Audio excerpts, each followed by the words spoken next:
is The Miller's Edge with Christian Miller, two-time national champion and team captain for the Alabama Crimson Tide, and former Carolina Panther, and his father, Corey Miller, the Pastor of Pain, a 9-year NFL veteran with the New York Giants and University of South Carolina Hall of Famer. This is The Miller's Edge.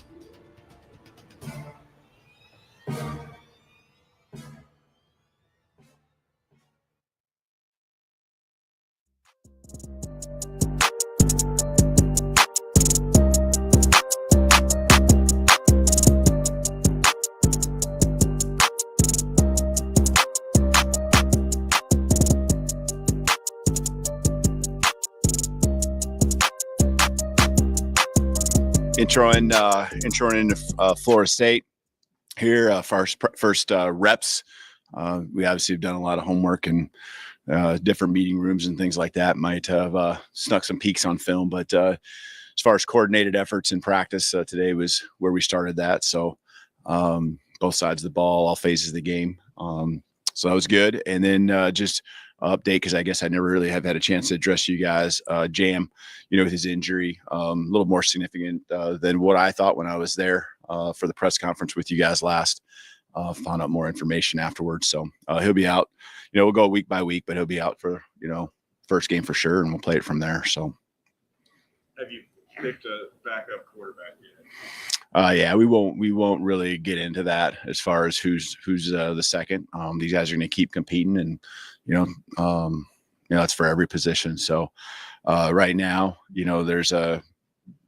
there's balance between in some things that we do the reps, but there's certainly coordination on who's getting those reps as well. So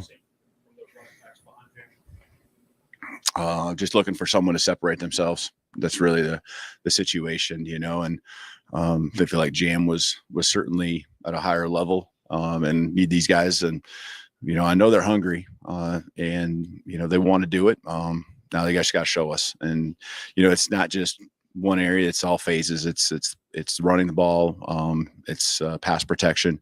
It's just all of those things combined. So again, each guy's got some tools, got some things that they can do. But need them to stand out, because there's kind of a log jam there, and each of them have their strengths, and they all can fit into the offense in some form or fashion. Can you give us an update on Jaden Robertson, maybe what the team's looking like in the right guard? Yeah, he isn't taking any team reps or anything right now. Still making that progress through that protocol that we're on with his injury. Any update on James? Yeah, he's practicing. James practicing. Yeah. Yep. What are your early impressions of Florida State? How tough is it to game plan for a team with so much new across the board personnel and coaching? Yeah, you walk in, from my shoes, you walk into the offense and defense and special teams, especially offense and defense, and you see a lot of different film being shown for different reasons, right? Personnel, scheme, what they were last year, and then the same thing on offense, and more probably scheme and what they were a year ago as far as their talent returning. So there is a lot, but you got to make sure you're not chasing ghosts, and you're trying to keep things simple for us, and we can do what we do, and we have enough stuff that we see from each side of the ball, that you can. We see a lot of variations of our offense. We see a lot of variations, from our defense, but there are certainly some things that we expect that are different than what we do on offense and defense, whether it's a style of quarterback that they have or what they do defensively, as a system. There certainly are some differences. So we gotta be ready for anything and everything. How would you describe the mix between young guys and veterans that we're going to see on the special team units? Last year, I think we were at the top. I know we were at the top of the conference with a number of freshmen that were out there on those units. And I would expect that, hopefully it's not at the same rep count at the end of the year. But I would say that we have a lot of confidence in those guys. I think we have some really, really strong athletic kids that can go out there and make plays even as freshmen. That's not just offense and defense, but in special teams as you're asking. And so, they've been taking all the reps as part of our circuits and drill work that we're trying to do to lay the foundation. And now we get into scheme. And so we start laying out our depth chart. and our starting point. And there certainly are a lot of young guys, whether they're freshmen or redshirt freshmen or true sophomores. There's a lot of guys that would be out there, but they should be able to go out there and do the job. And we believe, though, that you still will put your best players on the field, but there's got to be a mix and there's got to be a balance. And a lot of those guys can go out there and make plays just like they did a year ago. Is the logic there to keep wear and tear off the veterans at all?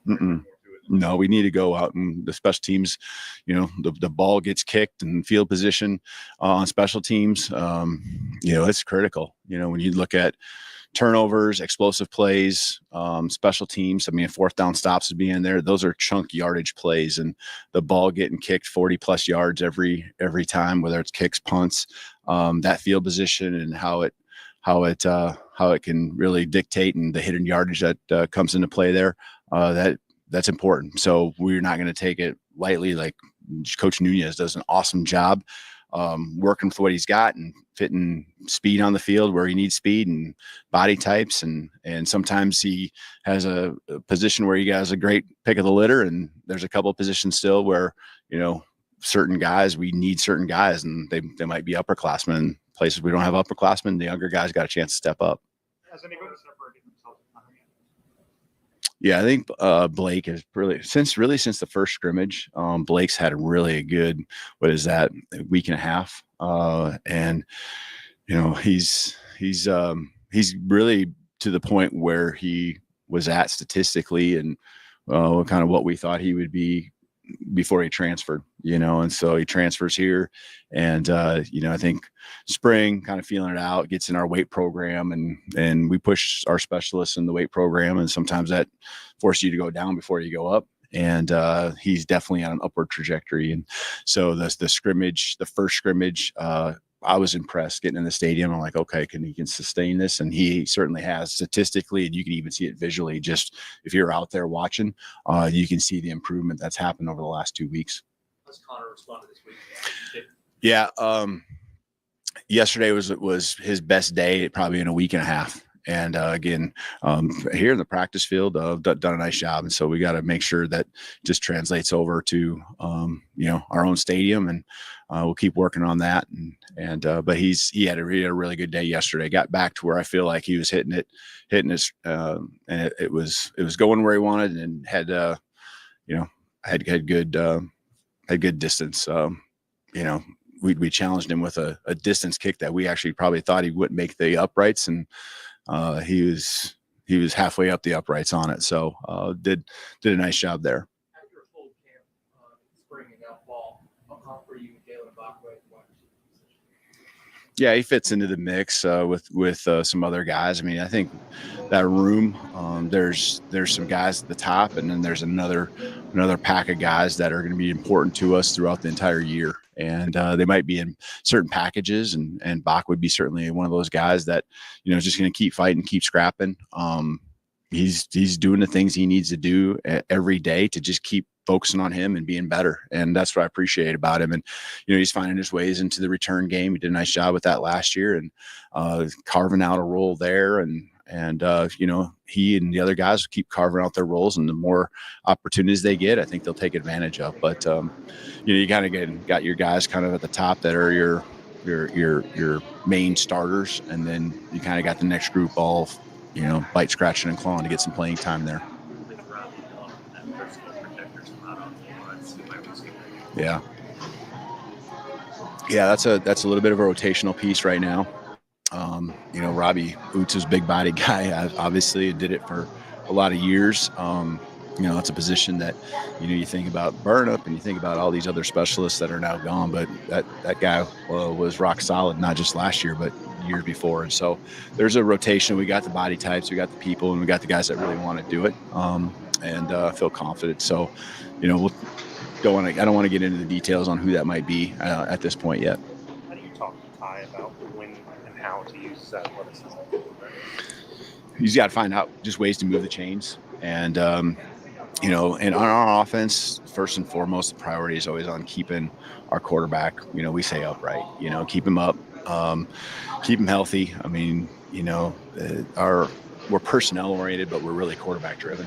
And so for him to keep the ball moving gives him more opportunities to go make the next play. A lot of our play calls have something where there's a shot down the field, and for him to get a new set of downs gives him more opportunities when the right coverage presents itself. That shot could exist, but for him, it's about moving the chains. And so if that means using his feet, that's certainly what he needs to do, and that's what he's done. I think he's done a really good job at that balance. So go get a first down. We're never gonna fault you for that. You're just gonna be an ooh and ah when you see a guy downfield that you wish you'd have thrown it to. That happens with every quarterback, but be aggressive. But obviously he's got to take care of himself too. I was named the captain today. What have you thought about the way he's been vocal? Even just specifically. Yeah, he has, and he was vocal even before he was named the starter. And so, I appreciate that about him. And I think, again, that room did a great job of not making that one guy or the other feel like they couldn't step up and say things. And, Ty continued to do that. He's invested a lot of time into this program. It means a lot to him. And now when he's been the quarterback, named the quarterback, he's taken it another level and just put himself out there front and center. And it's not something that's just like, okay, I got to do this. He wants to do it. He feels natural in that position. I'm certainly proud of him. And, I think, the team voting him a captain certainly represents how they feel about him as well.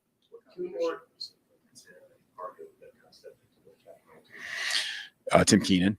Yeah, Tim Keenan, first of all, just, again, the guy who's been here so long and just heart and soul type of guy in the program, just big brother to the younger guys.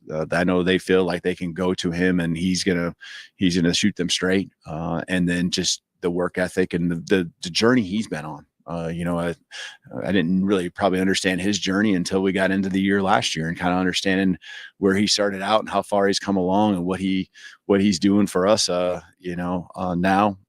it's really cool to see. And so it's important to him. You could just hear I had each guy address the team just for a couple seconds, and he don't take it for granted, and he appreciates that. And then Parker, man, I'll tell you what, I really pretty much could have guessed that he would have been a captain, just the way he's been as a leader. And it starts with his leading by example, but it's really cool seeing a guy seeing Parker in particular step up vocally, and see his growth, because I've had a chance to see it now going on these 4 years. And so it means a lot to me just knowing our journey together, that he's continued to just keep fighting, keep believing. And man, the guys just really respect when he says something. It comes from here, and he lives it every single day, and so it's easy for him to speak up because it's not something that's hypocritical, and they all listen. So I'm proud of him for sure. Is there a specific guy or specific position group that's making most strides? That you're excited about? A position group that's made the most strides. I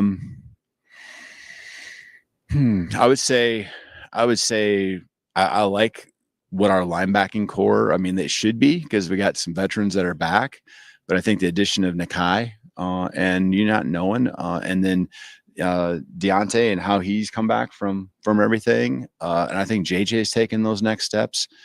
I can't say that, but I'm proud of that group, and I'm excited about what that group can do for us on the football field. Whether they're the ones that's made the greatest strides, I don't know. But they're, the D line, I think has done some good things. I want to see them, prove it on the football field. But I just really like the way that linebacker group, kind of runs the show. And I know a lot's been talked about with the defensive backs, and I think consistently there's been just a good way about our offensive line, how they've gone about it each and every day. There's really no highs and lows. They're just about the work. I like their mindset. So again, a lot of position groups that have done what you're supposed to do in camp, and that's continued to progress, continue to get better and come together. So there you have it. That was head coach Kalen DeBoer speaking to the media yesterday post practice. And obviously, we will talk about it. We'll break it down and a lot of other things that we've got to talk about, right, Chase? There's a lot that's been going on regarding the SEC. We'll talk about that when we come back as well. But first, we need to break down what head coach Kalen DeBoer said on this Free for All Friday edition of the Miller's Edge, Tide 100.9, 1230 WTBC, presented by the Good Feet Store, America's Arch Support Experts. Don't go anywhere. We come back, get rolling. Tide 100.9, 1230 WTBC.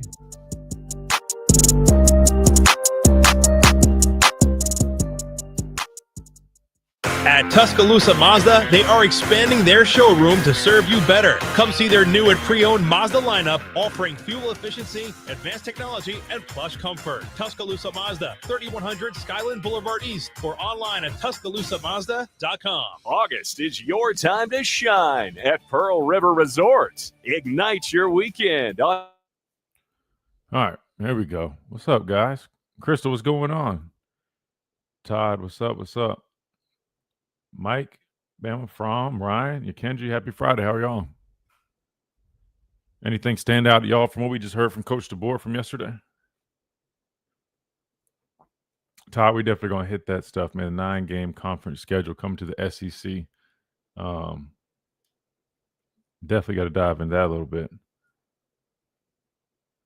Going to kill football programs at smaller schools, which means fewer opportunities for kids that can't get into Big P4 Group of 5 programs.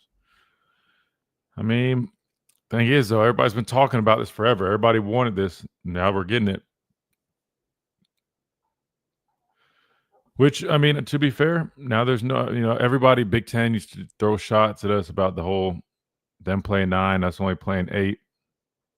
Now we're playing 9. And not only that, we also still play a Power 4 outside of conference, which I don't think they're required to do that. But I'll be honest with you. I mean, way everything's being built up, Todd. I mean, everything's still, it's just always going to be focused on the big dogs, and they're just going to expect the smaller schools to figure the rest out. Because at the end of the day, man, it's a business. It's about money. And the bigger programs are the ones that bring in all the money, bring in all the views. So they're the ones that's going to get all the attention. You heard us prove it, Tom. That's right. Anybody else agree that his demeanor yesterday, man, he was a little not as, bubbly? I mean, I wasn't at practice, so I can't say, but wouldn't shock me if maybe they didn't have the best practice yesterday. He definitely seemed serious, but yeah, anybody else get that vibe? Guys, Jam, with his injury, a little more significant than what I thought when I was there for the prep. We'll go week by week, but he'll be out. To backup quarterback. Yeah, we won't really get into that as far as who's the second. These guys are going to keep competing, and that's for every position. So, you know what I mean? He seemed a little on edge. Yeah, that's kind of what I was getting at. It seemed like either maybe the practice wasn't up to standard. I mean, he did mention they finally opened up things, prepping for Florida State. So obviously it's a new kind of deal. And I'll just say, I mean, it is, it's common when guys are coming out of training camp. Sometimes that first, I guess, prep practice is what you would call it. Kind of a little bit of that adjustment. You know what I mean? Like, so used to the training camp schedule, you've been beating up on each other, going through all these tough practices. Now you kind of pull it back a little bit. Sometimes the intensity kind of dips just because, you really just, you're kind of like, all right, man, we got a little bit of a break here. But good news is when you hear stuff about, guys like Ty getting fired up. Speaking of that, we got to talk about the 4 captains that were named. We didn't hit that yesterday either. They'll be all right. They'll be all right. But maybe he just had a day. I mean, I think everybody sometimes just has days where they're a little tired. Yeah, he didn't sound like his normal self. Yeah, that's what I was kind of thinking. I didn't know if you guys kind of got that same vibe. He just seemed a little out of it, man. Like training camp. Let me look at training. That's that face that Heat picked up. He wanted that heat because he wanted his guys to be ready for Florida State, man. Till they got on him too. Flash joy. Oh man. Poor coach, man. He'll do it. This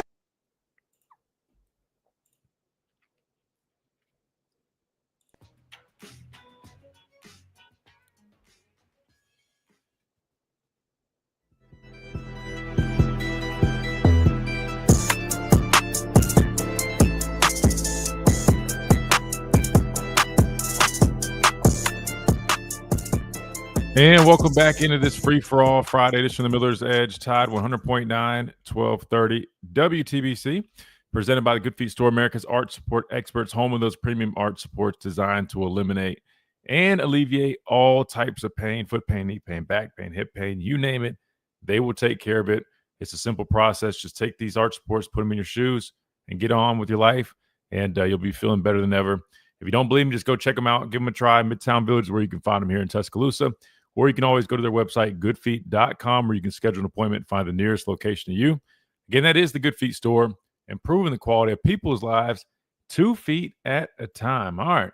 So we just heard from head coach Kalen DeBoer. He spoke to the media yesterday. I was asking the chat during the timeout. It seemed like, man, either heat's kind of getting to him a little bit. Maybe practice wasn't, up to standard, or I don't know. He didn't have that same juice or the same kind of, I guess, positive energy yesterday, I should say, which is fine, man. Everybody has it. But I didn't know if I was the only one thinking that. But I was like, man, coach looks a little tired, a little stressed out. But hey, man, it's part of it, man. And especially when you're, a day shy of a week away from week one. I mean, I've been seeing a lot of, people talking. And look, man, Alabama's got a lot of expectations. And Alabama's going to have, high expectations year in and year out, right? Nothing new, right? But I'll be honest. I mean, you look at year number 2, there's a lot of eyes on Coach DeBoer in this Alabama football team. A lot of people are really high on Alabama, at least now they are. In the last couple of weeks, we've really seen that number go up. We'll talk a little bit about, a couple of people even having Alabama as their favorite to win the national championship. But again, what does that do? It puts more pressure on. So, it's part of the job. And they've gone through a long training camp. It's not just hard on the players. It's hard on the coaches too. They got a heavy load. It might not be as physically taxing, but mentally, just know. I mean, they're going through a lot too. So, the training camp might have caught up with Coach DeBoer a little bit, man. He he definitely seemed a little tired in the interview, but we'll break down a couple of things that he said that stood out real quick. I want to throw a couple of things out there too, since we went straight to the interview. Big news came yesterday in regards to the conference. Changes will be made in terms of the scheduling. SEC will now look to have all teams playing a 9-game schedule up from the 8, which is a big deal, right? A lot of people have been talking about that. Big Ten has been playing 9, and obviously that's been a big thing. They're playing 9 conference games. We were only playing 8, even though I'd argue that we always, at least at Alabama, scheduled a pretty challenging out-of-conference game. But regardless, SEC officially will implement the 9-game schedule. We'll continue with the single standings non-divisional structure, meaning they're not going back to the East and West. They're just going to stick with what they're doing now. Each school will play 3 annual opponents focused on maintaining many traditional rivalries. We'll talk about what that could look like for Alabama. I want you guys to drop your 3 that you think it's going to be. And I think we probably can all guess it. But let me know in the YouTube chat, app message, call in 205-342-9904. It's one of the things I'm curious about. Who do you want to be those 3 permanent opponents for Alabama, or who do you think that those 3 permanent opponents will be? Let me know. Each team's remaining 6 games will rotate among the remaining conference schools. Again, that was one of the things that I really liked about the new non-divisional structure, getting to play those teams that you typically didn't get to play, right? I never really got to play South Carolina. Matter of fact, I never got to play South Carolina, which is where I'm from. That would have been really cool for me. Now, these guys will have an opportunity to play those other schools like they've been able to last year or two, since they did change from the East and West structure. And then each team will face every other SEC program at least once every 2 years, and every opponent home and away in 4 years. So maintaining that, that ability to mix things up, get teams to play each other all across the board, no matter if it's East, West, all that's gone, keeping that the same, because that's already been the case. But the biggest thing is just implementing that 9-game structure, which I think is good, especially when it comes to the playoff thing. That's a big deal, right? Because when you look at choosing teams for the playoffs, right, that was one of the arguments. Obviously, SEC already has a lot of stiff competition.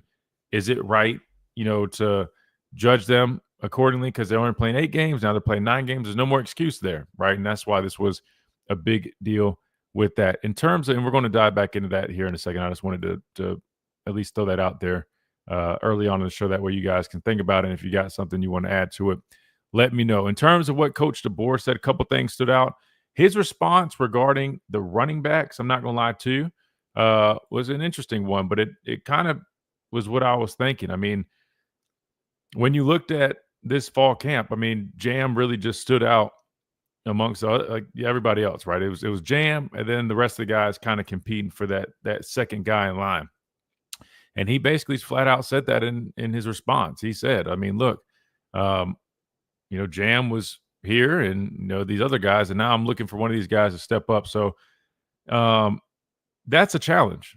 That's a challenge from him to his guys. That's him basically saying, I need somebody to step up. And it's not just, okay, can you run? No, they need somebody that can run the football, pass protect. They need a true 3-down back, because that's what Jam was.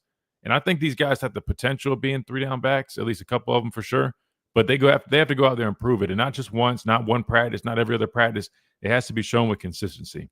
And if you're one of those guys in that room, man, you got to step up. Now is your opportunity.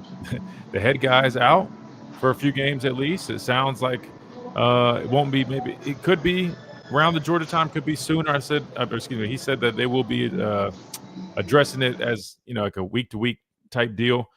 Jam actually spoke personally to some people, I believe, when he was doing an event on campus, and said it was, collarbone dislocation, and I don't think they elected to do surgery, but they're going to take it week by week, see how he's doing. But anyway, that definitely stood out. He mentioned being impressed with the linebacker unit, those guys kind of stepping up, and I think that is something. I mean, not many people were really talking about it, because I think you just see Justin Jefferson and Deontay Lawson coming back, and then you bring in Hill Green. But you got to remember, you got to have depth, and you just really got a lot of young guys that haven't really played behind those guys. And to hear him talk about that group and to compliment them, I thought that was big. And then the other thing that stood out is him talking about the backup quarterback situation. Kind of interesting answer. That was one of the first questions he got. Obviously, he didn't want to list a guy, and that's why I think when someone asked me about it, I said I thought it would probably be a or situation. I think they know in their mind who their second guy in would be, but at the same time, they don't want to sit there and say, oh, this guy's the number 2 quarterback. They probably don't want to step on any toes, maybe a little bit. And also they just want those guys to keep competing, like you mentioned, which is important, right? So I think that's what's going to happen. And I think it would just let it play itself out. But I'm sure at some point they will have a little bit better idea of kind of how that exactly will look. That being said, let's go ahead and hit this timeout, because I don't want to get off of schedule. What we'll do is when we come back, we already got some folks lined up on the phone lines, 205-342-9904. If you guys want to discuss what Coach DeBoer talked about, we'll do that. And we definitely got to keep talking about the new 9-game schedule right here on the Miller's Edge, Tide 100.9, 1230 WTBC.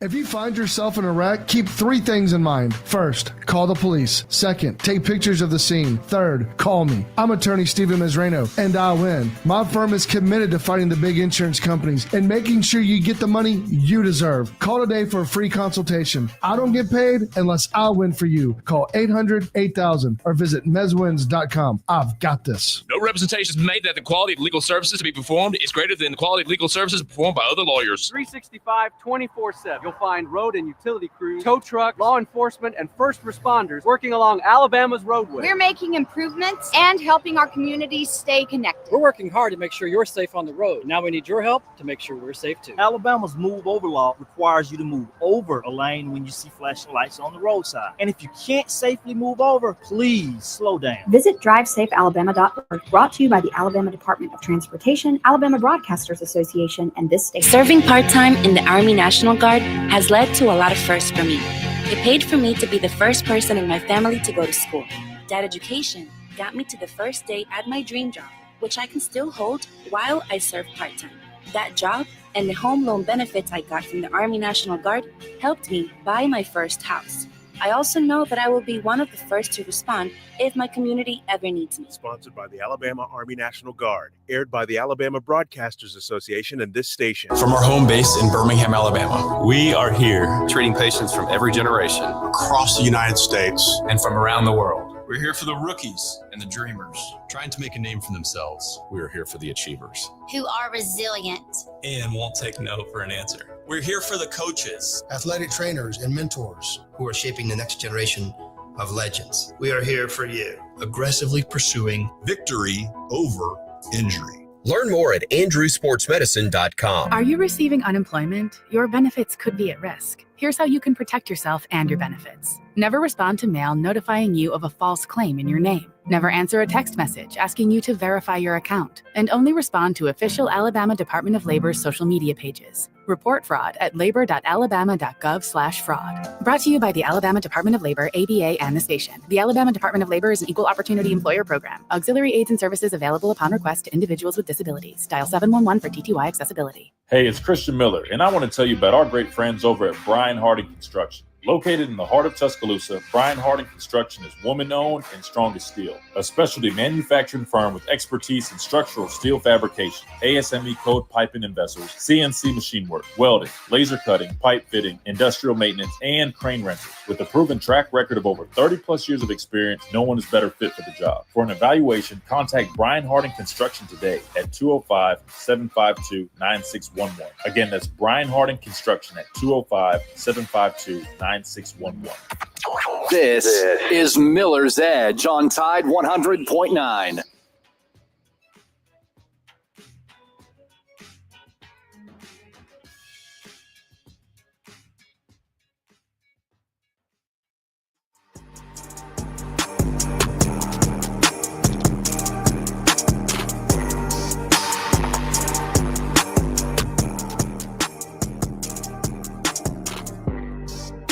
And welcome back into this free-for-all Friday edition of the Miller's Edge, Tide 100.9, 1230 WTBC, presented by the Good Feet Store, America's Arch Support Experts, man.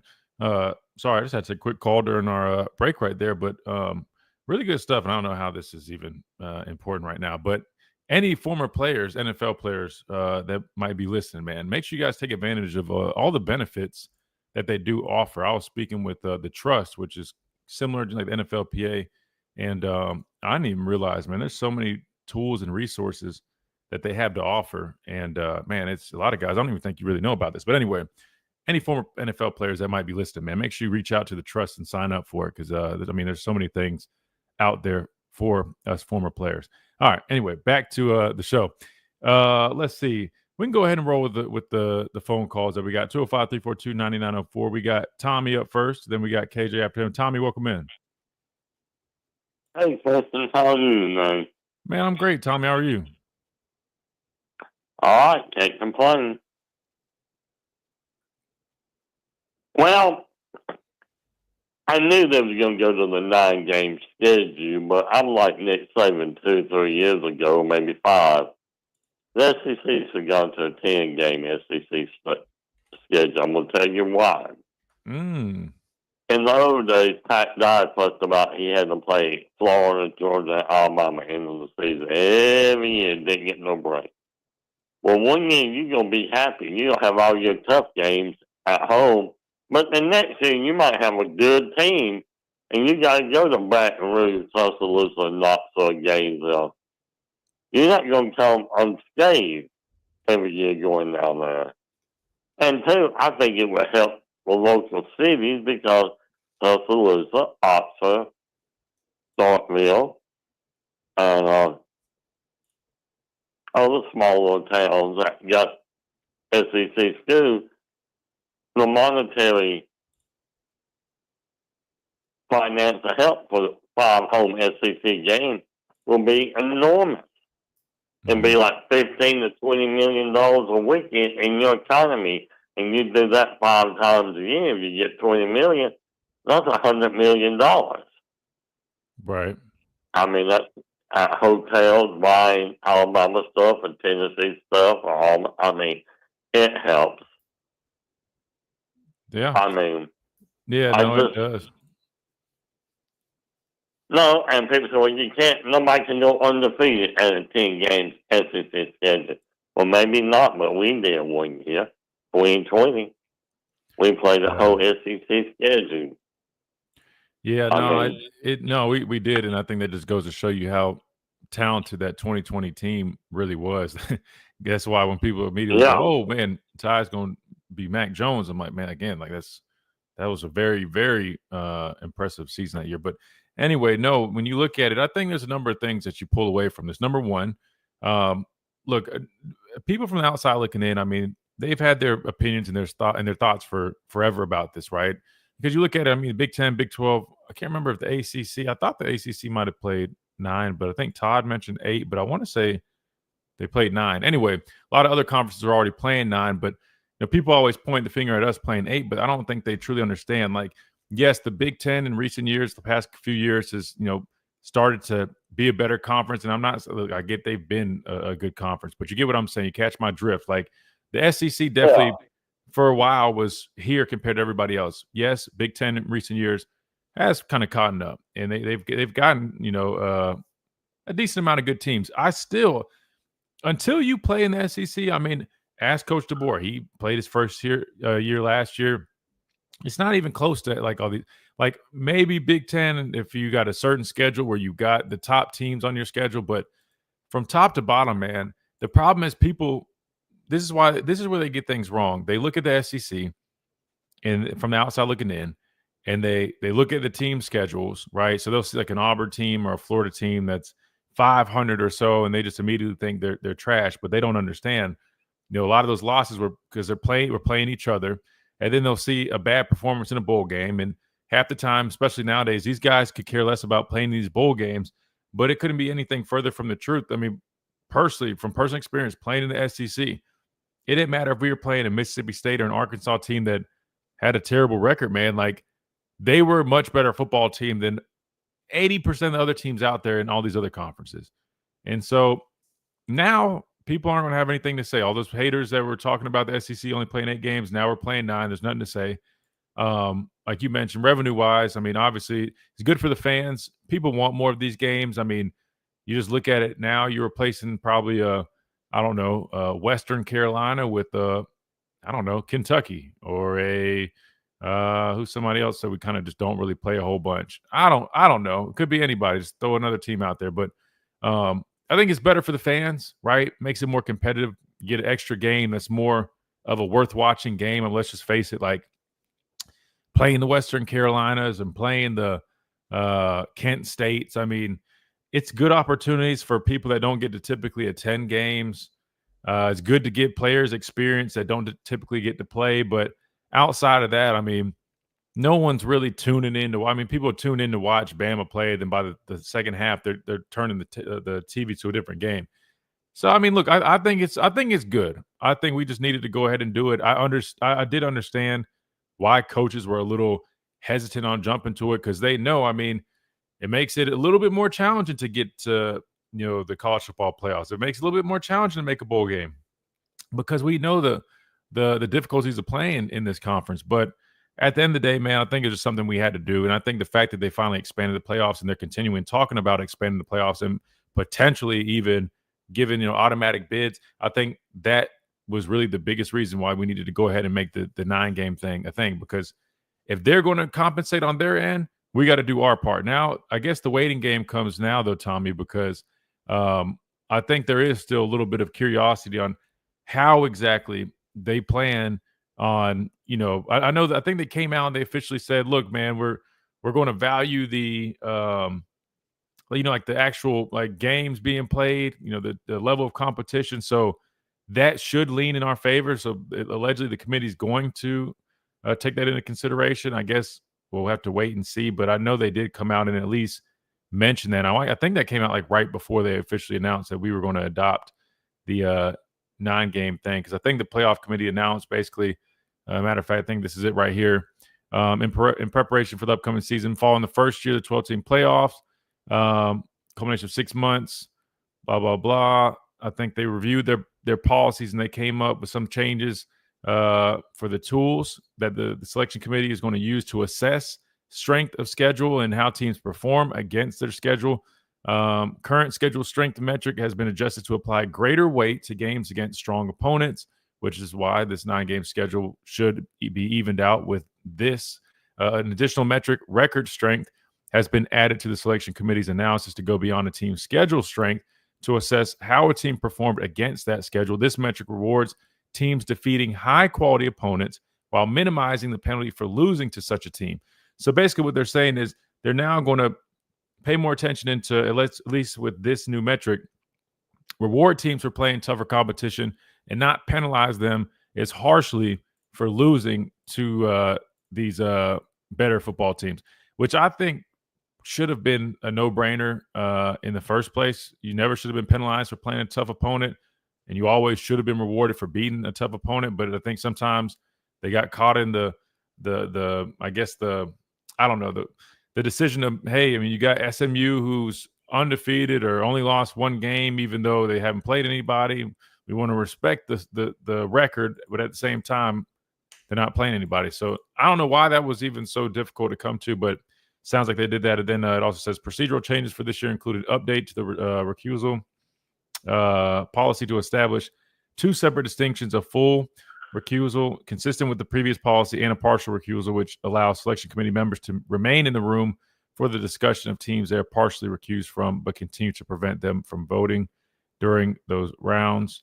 And the membership panel will also review the movement of idle teams, and selection committee reaffirmed that movement in the final week should be evidence-based and did not recommend creating a formal policy prohibiting such movement. So anyway, those are some of the updates to the process. And sorry, Tom, I know that was a very long-winded way, but what I'm getting at is, yes, we're moving to the 9-game schedule, but the good news is we shouldn't be penalized anymore for playing tougher competition, which I think is that was the one security that these coaches wanted in the SEC, and they got it.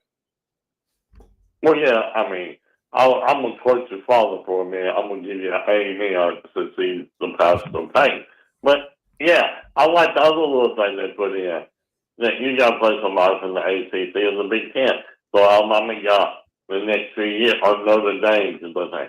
Alabama playing, I think, Notre Dame, Ohio State in the next 6 years. So, and we play Florida State this year and next year, home and home. So, I mean, and we play a Big 12 team with 2 of them. Oklahoma State is on the schedule in West Virginia. So we are meeting the criteria. I mean, it's like Indiana. I mean, I hate to say this word, you might yell me, but they got another wicked schedule this year because they don't play Michigan or Ohio State on the regular schedule. They'll meet them in the Big Ten championship game with them. And you know what, Kirsten? They're making jokes about us when we started the SEC championship game. Well, the SEC just cut down on throat.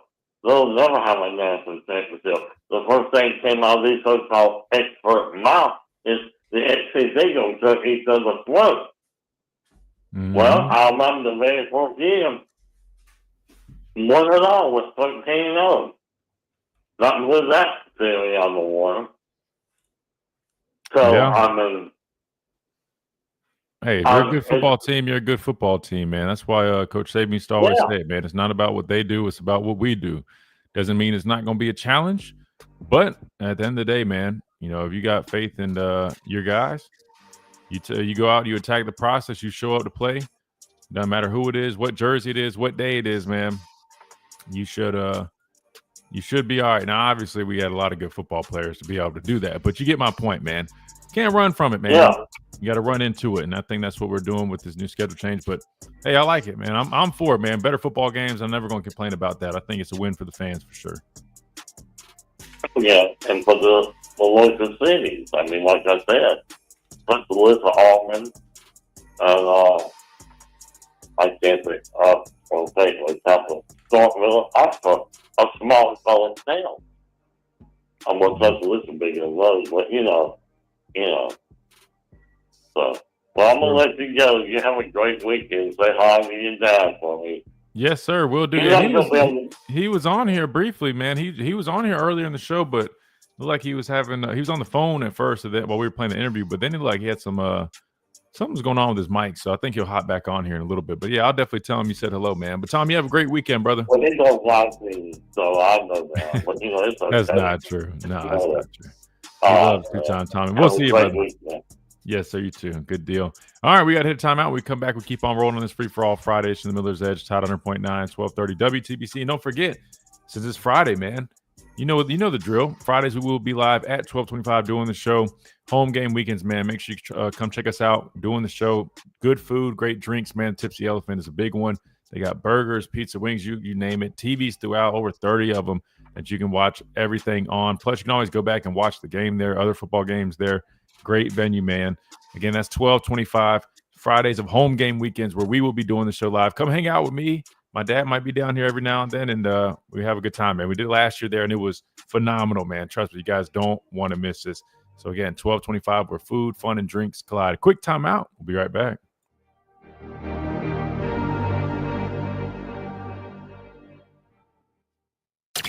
Go inside the Alabama Crimson Tide.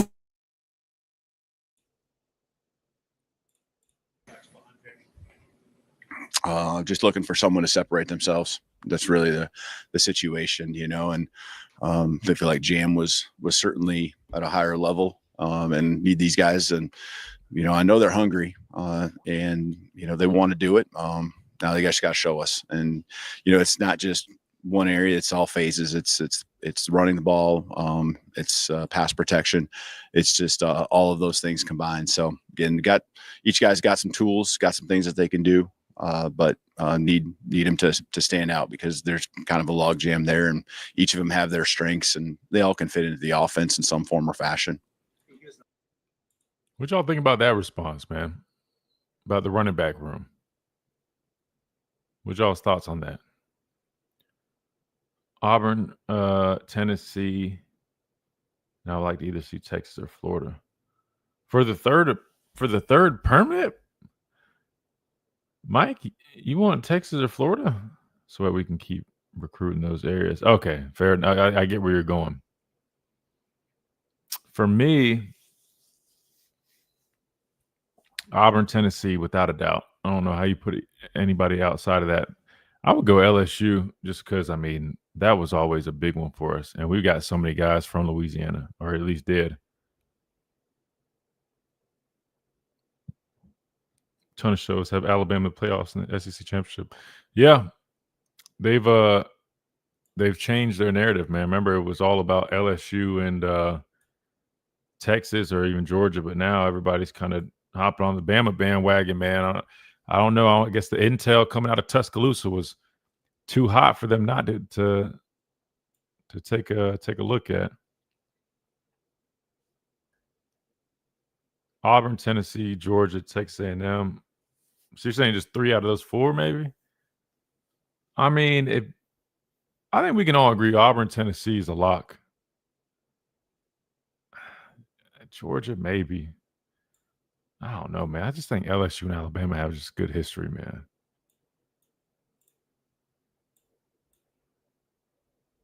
Let's see. Satisfy Big Ten and go along with the new CFP. Did they? I don't think they officially decided, did they? When or if they're going to 16? But Todd, yeah, you're right. ACC's only got 8. For some reason, I was thinking they had 9 too. If they're going back to strength of schedule, why don't they just go to the old BCS formula and take the human element out of it? A lot of people kind of been wondering that, man. I think they did something where they just test ran the BCS, and I think it was like they still would have ended up being like the same or something like that.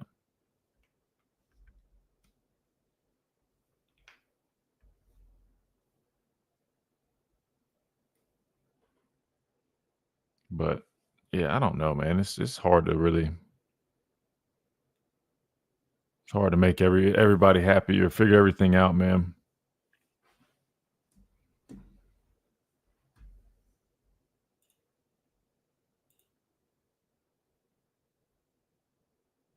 Shower or storm in a few spots through the evening hours. The high today 88, the low tonight 71. Tomorrow a mix of sun and clouds with scattered showers and thunderstorms by afternoon. The high 87. I'm James Spann with the Alabama Weather Network on Tide 100.9. It's 88 degrees in Tuscaloosa. This is Miller's Edge on Tide 100.9.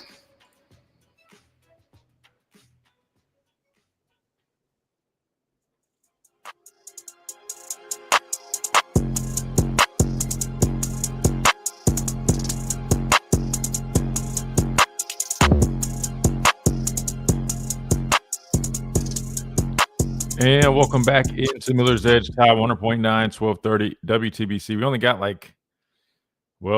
2 minutes before we hit this top of the hour break. So KJ, please hold, man. It's been a while. I want to hear what you got to say, man. Don't do me like that. Don't drop. I promise, because I want to just get to this top of the hour break in 1 minute.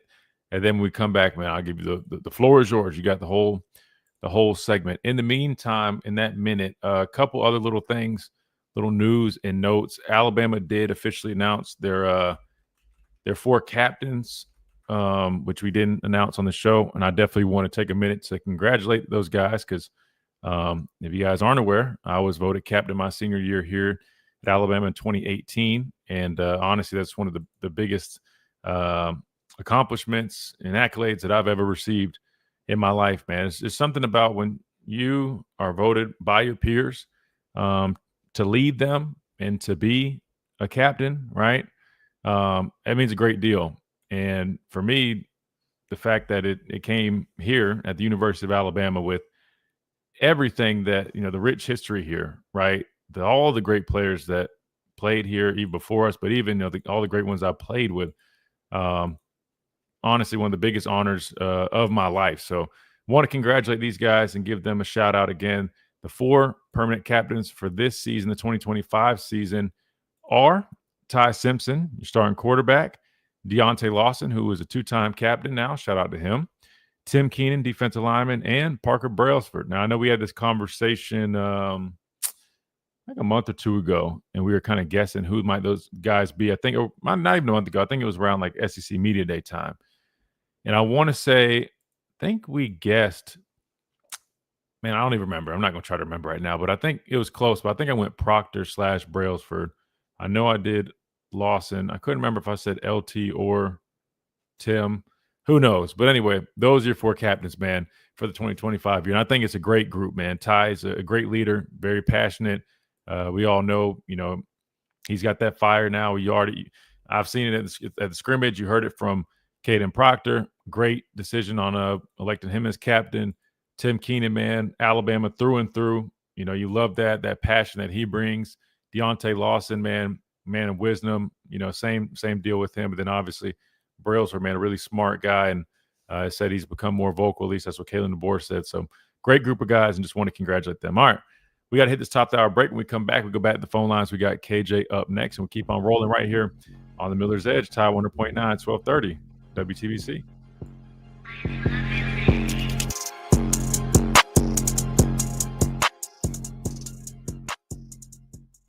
WTBC Tuscaloosa and W265CG. Yeah, he isn't taking any team reps or anything right now. Still making that progress through that protocol that we're on with his injury. Any update on Kingston? Yeah, he's practicing.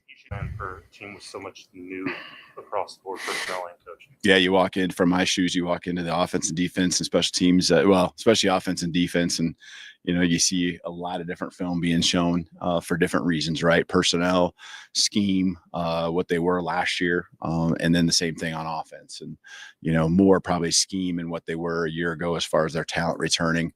So there is a lot, but you got to make sure you're not chasing ghosts and you're trying to keep things simple for us, and we can do what we do. And we have enough stuff that we see from each side of the ball, that you can, we see a lot of variations of our offense. We see a lot of variations, from our defense, but there are certainly some things that we expect that are different than what we do on offense and defense, whether it's a style of quarterback that they have or what they do defensively, as a system. There certainly are some differences. So we gotta be ready for anything and everything. How would you describe the mix between young guys and veterans that we're going to see on the special team units? Last year, I think we were at the top. I know we were at the top of the conference with a number of freshmen that were out there on those units. And I would expect that, hopefully it's not at the same rep count at the end of the year. But I would say that we have a lot of confidence in those guys. I think we have some really, really strong athletic kids that can go out there and make plays even as freshmen. That's not just offense and defense, but in special teams as you're asking. And so, they've been taking all the reps as part of our circuits and drill work that we're trying to do to lay the foundation. And now we get into scheme. And so we start laying out our depth chart and our starting point.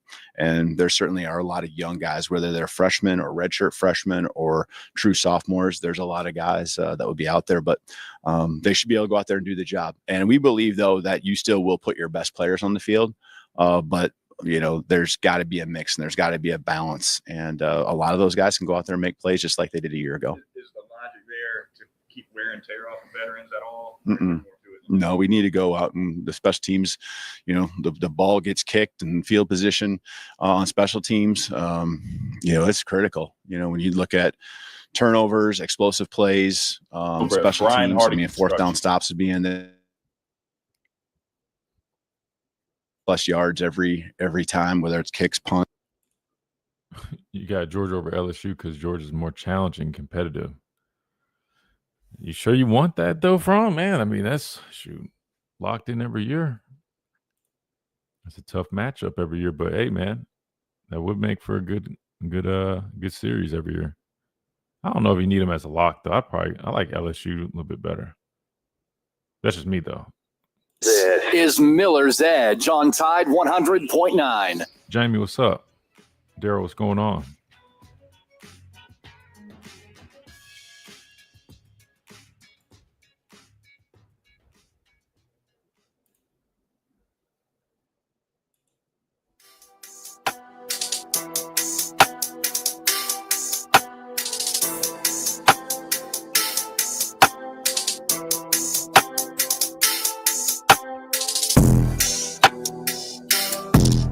And welcome back into the Miller's Edge, Tide 100.9, 1230 WTBC, presented by the Good Feet Store, America's arch support experts. You know what I just noticed, Chase? It's funny. When it hits 12, man, like we normally get like a bump in the number of people that hop on the stream. I almost wondered if they think we're still on the 12 to 2 time. But again, we are live every day, 11 to 1 every day, Tide 100.9. Obviously, we are a radio show. I can't speak, man, first and foremost, but we like streaming the content here as well. All right, let's go back to the phone lines, 205-342-9904. We got KJ, who, man, KJ, I thought you fell off the face of the earth, man. Where you been at? To New York. I kind of did. I went to New York. What's going on? You went to New York? Like, wait, hold on. You moved to New York? You're visiting New York? Oh, no. I was there for several months. Dang. So, no, definitely did. Big time KJ, man. Were you in like the city? Or I said big time KJ. Oh, no, I was in what do you call like I was literally in the hotel, the Dominique Hotel. Dang. Used to be the Trump Soho. They changed it to the Dominique Hotel. Wow. So, oh, you're big time. Yeah, big money good KJ, feeling. man. You don't listen to the show no more. Bro, New York lifestyle is a little bit different. You can't just. You're embarrassed. You're embarrassed to listen to our radio show, our poor little old radio show on Tide 100.9 and our YouTube stream. You're too embarrassed to tune in while you're up in New York being a big shot. I got one rule with that while I was there, so hey. A little bit different out there, man. So what I've been missing? What's going on? What I've been missing? Oh man, well, you missed. I don't know. We've been talking a good bit about a number of things. You missed yesterday. I mean, you probably would have definitely had something to comment on. I'm not going to go back down the rabbit hole, but no, we reacted. We reacted to the Ryan Grubb's answer about the offense being different, and obviously all the people on the internet, they coming out indicating, oh, he's saying this and that, and I had to clear that up. But anyway, other than that, now we've been diving into it, been talking about how everybody's starting to kind of jump on the Alabama bandwagon. People are finally kind of, I don't know, coming around. Which don't miss that part about it, but I do miss hearing people that have played football before give good critiques about stuff. So we talked a little bit about Florida State yesterday, kind of going in on kind of what we expect. My cousin plays for Florida State. Remember I told you guys that? What position? He plays I think cornerback or safety. Ricky Knight, that's his name. He plays cornerback or safety. He's from the West Palm Beach area. Well, tell him don't let Ryan Williams embarrass you and y'all's family. Hopefully he's not in the game, so you have to worry about that. Yeah, tell him just don't line up on Ryan. They're not gonna like my reaction. Come on, man. You got to ride for family, though. Oh no. Not, I told you what's gonna happen when it comes to Florida State and Alabama. I'm wearing Alabama gear. Any other game, I can help them out, but nah. Other than that, I gotta go with Alabama, man. Damn, that's messed up, man. I'm excited for the season. I'm worried about the running game, though. Now that I'm hearing what you're talking about and with Jam, a little bit worried. I mean, I wouldn't necessarily say worried. I mean, look, I think here's the thing. I mean, look, it's just a fact, and I'm glad he was honest because I mean, a lot of people were kind of sleeping on Jam. I'm talking about even like our own fans. People kind of just like, oh, I mean, Jam's all right. Everybody was talking about everybody else.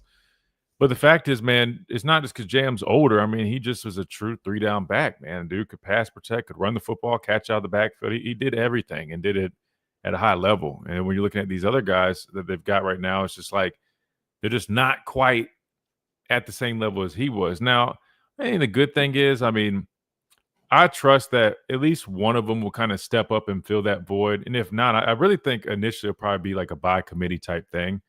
I mean, Daniel Hill's a really solid running back. I mean, I think he's going to get a lot of opportunities. I mean, Richard Young looked pretty good last year when he got opportunities, and Dre Washington. What about the guy from UL Lafayette that everyone was going crazy about that your call is recalling? Dre Washington. Yeah, he's had a really nice camp, and they've been complimenting him as well. I just don't think any of those guys are quite at that level of Jam, and I think they're really just wanting at least one of them. They want somebody to step up. I mean, especially in a moment like this, coaches always like when there's an opportunity out there and they don't feel like one guy is just really kind of like separating himself and stepping up. They're going to challenge you, right? Like I remember happened with us. I can't remember what year we had some injuries. Same thing. You know, Coach Saban was the same exact way, man. Like he's like somebody's got to step up, man. Like it's y'all's opportunity. Everybody wants to, moan and groan about playing time. Here you have this opportunity. Take advantage of it, right? And so they got a week or so. And I think those guys will, have some good practices, and you'll know more. Honestly, I mean, week 1 will tell you a little bit more. I mean, I think they'll go by, by committee approach, and somebody's going to have a hot hand. Somebody's probably going to, separate themselves a little bit in week 1. And I think that's probably who will, move forward, get him, the bulk of the carries until Jam's back, which could be sooner than later. But I mean, it is a thing to think about, though. I mean, the running game is going to be important for us. I was about to say, you got the coach who literally just got fired from Seattle, and that was a big thing that Seattle Seahawks fans were mad about was the running game, right? Mm-hmm. And then last year, I didn't think that we utilized our running backs as well as we could have in this scheme, in this system. So now my question to you is like, what is that? If you're coaching Ty Simpson, that's the quarterback. What's the pass attempt max that you would want for him per game? Like, what's that sweet spot for you per game? You're saying like the number of attempts? Yeah. I mean, it just varies, man. I mean, especially given the game plan, who you're playing, what they like to do defensively. But if I had to just, I don't know. I mean, I definitely think it's going to be higher. I know last year we talked about it. I mean, I thought Milroe in, like the low 20 range was kind of his number, right? I mean, I think if you looked at it, that was kind of what made sense because you knew he was going to have to take some carries, right? That was their game plan, which made sense. With Ty, it's definitely going to be more than that, 100%. But I'm probably 30 range at least. I mean, look, they want to throw the football. Yeah, I wouldn't want it that high. You're saying throughout the year, or you're talking about week 1? I'm saying throughout the year. I think that 28 is the max that I want per game. I'm thinking the sweet spot will be probably like 25, 20, 27-ish. Once you get up to that 30 range and stuff like that, that's fearful for me. I mean, I hear what you're saying, but I'm just saying in terms of the offense, right, that they want to run. No, for sure. I think around 30 is kind of what you could expect. I'm not saying that's my thing, but I'm gonna tell you why I said 30, and I'm not comparing Ty to Penix, but this was the last quarterback that they worked with at Washington. Right.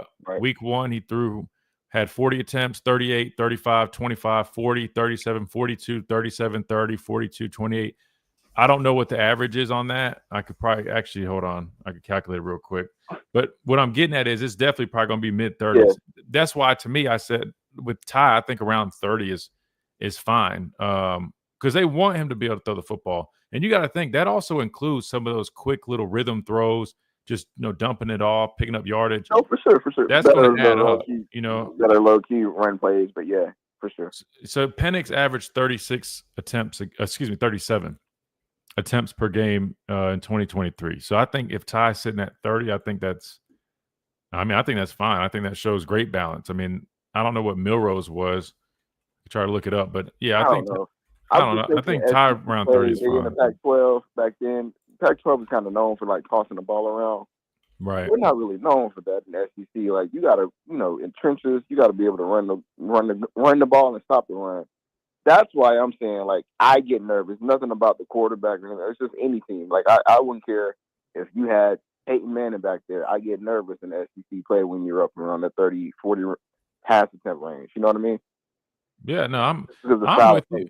I'm with you, but I mean, look at Nussmeier, LSU. I mean, I could probably pull his up. I mean, his is probably up there, and obviously, he had some turnovers, but still, I mean, I think you just number one, you gotta run the offense the way you want to run it, right? And if that involves throwing the ball a little bit more, if that's what you guys do, I mean, it is what it is. And I think Ty is more than capable of doing that. Now, again, I don't want to sound like I'm not all of a sudden, big on the running game. The running game needs to be there 100%. But I just know with this offense, man, they do want to throw. And Ryan Grubb indicated, I don't know if you heard that, and that's where those comments came from. He literally said, I mean, in this offense, it's better to have a quarterback who's, more of a thrower, right? And that's true. Mm-hmm.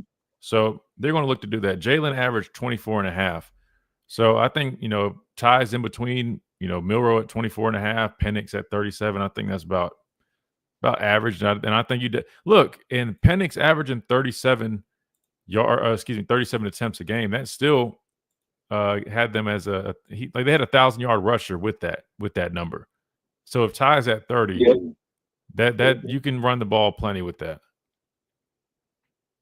Yes, different level of play. That's the only thing that would be my only pushback with that is different level of play. With them playing in the Pac-12, you can do a lot, man. They'll be playing on defense out there. So, yeah. Well, the good news is I just saw this, by the way, that Kalen DeBoer does expect Jam to be back by Georgia. So at least you got that out there. Some positive news. That game, actually, I really might go to that game. Now that I'm thinking about it, but yeah, that's it. I'm excited for this. I'm definitely excited for the season, man. Ready for some football, actual football. You feel pretty confident? You feel confident right now? I mean, because I look, QD has converted himself into a chapstick at this point. I mean, QD is every day. No way. QD's a chapstick. I've been going for. Oh no! Yeah, you listen. You've been gone so long that QD is at the point where QD legit is. Yeah, he's on chapstick. Where Corey at? Corey ain't. I know Corey is. He was Corey. That's crazy. Well, he was on here literally like for the first 20 minutes, and then I think he was having some tech stuff, and he was on a phone call, had to hop off. But yeah, man, QD's over here saying like every day in the chat, like, what do you say? 11-1. What else he's saying? And he's like typing with like 8 exclamation points. Yeah, man. Oh wow, QD's changed completely. He's a dick. Y'all should not. That's not AI. It could be, man. I know he works in tech. He works in tech, so it definitely could be, man. One of his robots done got him and took over because there's no way he's saying that. Hey, yeah, I don't know what. Excited, man. No, it should be good, man. I'm not gonna lie. I'm looking forward to it. No, I won't be. I won't be down there for it, but no, I'm definitely looking forward to it. I'm not gonna lie to you, man. I think this year should be a good year, and I'm not gonna lie.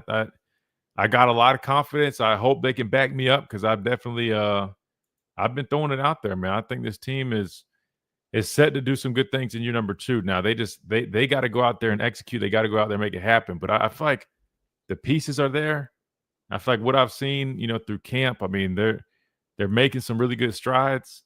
I think it's lining up nice, KJ. I'm not gonna lie, but I just get nervous doing this, man, because I feel like I'm saying because last year, think about last year. Like I feel like it was like we would take a step like a step forward and 2 steps backwards, right? Like we played great on top of the world when we beat Georgia. You can tell us nothing. We're gonna win a championship.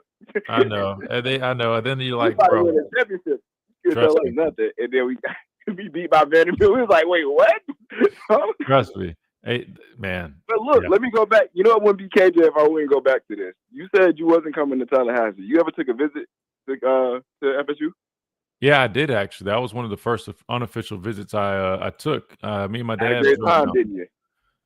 Yeah, Had a the great time, food the food was great. They had some like honey chicken tenders or something at this place. The food, just the food. That is what you enjoyed. Dude, I was on an unofficial visit with my dad, man. Yes, that was what I enjoyed was the food, bro. If you're asking if I did not go out or do anything like that, no.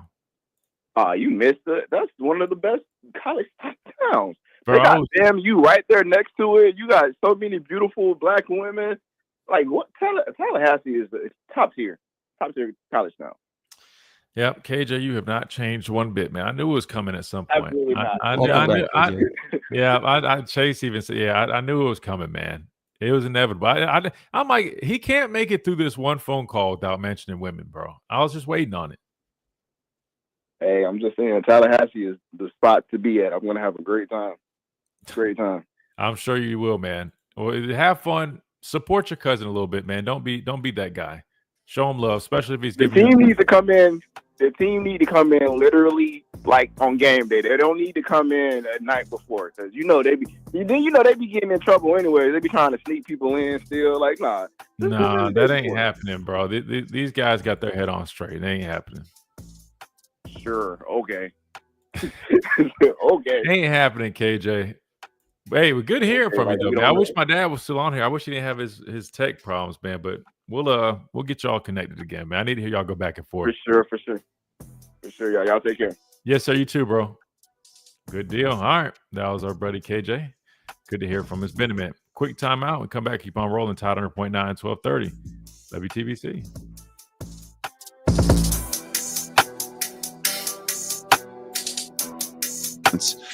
That field position and how it can really dictate and the hidden yardage that comes into play there.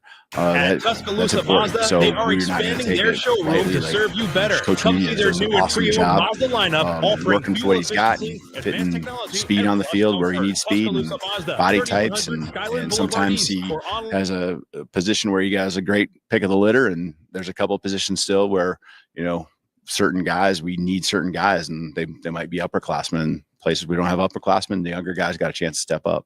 Has anybody separated themselves from yet? Yeah, I think Blake has really since the first scrimmage. Blake's had a really good, a week and a half, and he's really to the point where he was at statistically, and kind of what we thought he would be before he transferred, and so he transfers here, and I think spring kind of feeling it out, gets in our weight program, and we push our specialists in the weight program, and sometimes that forces you to go down before you go up, and he's definitely on an upward trajectory. And so the first scrimmage, I was impressed getting in the stadium. I'm like, okay, he can sustain this, and he certainly has statistically, and you can even see it visually. Just if you're out there watching, you can see the improvement that's happened over the last 2 weeks. How's Connor responded this week? Yeah, yesterday was his best day probably in a week and a half. And again, here in the practice field, done a nice job, and so we got to make sure that just translates over to our own stadium, and we'll keep working on that. But he had a really good day yesterday. Got back to where I feel like he was hitting his, and it was going where he wanted, and had good distance. We challenged him with a distance kick that we actually probably thought he wouldn't make the uprights, and he was halfway up the uprights on it. So did a nice job there. After a full camp in spring and now fall, how confident are you with Jalen Bachway? Yeah, he fits into the mix with some other guys. I mean, I think that room, there's some guys at the top, and then there's another pack of guys that are going to be important to us throughout the entire year. And they might be in certain packages, and Bach would be certainly one of those guys that, is just going to keep fighting, keep scrapping. He's doing the things he needs to do every day to just keep focusing on him and being better. And that's what I appreciate about him. And, he's finding his ways into the return game. He did a nice job with that last year, and carving out a role there. And And, he and the other guys will keep carving out their roles, and the more opportunities they get, I think they'll take advantage of. But, you kind of got your guys kind of at the top that are your main starters. And then you kind of got the next group all, bite, scratching, and clawing to get some playing time there. With Robbie gone from that personal protector spot on punts, who might we see there? Yeah. Yeah, that's a little bit of a rotational piece right now.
Check. Chase, just let me know when we come back. So I think you got it muted on your end, so I can't unmute it.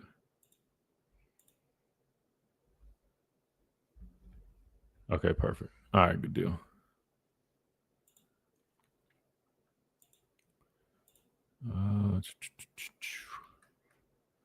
Oh, you guys see this?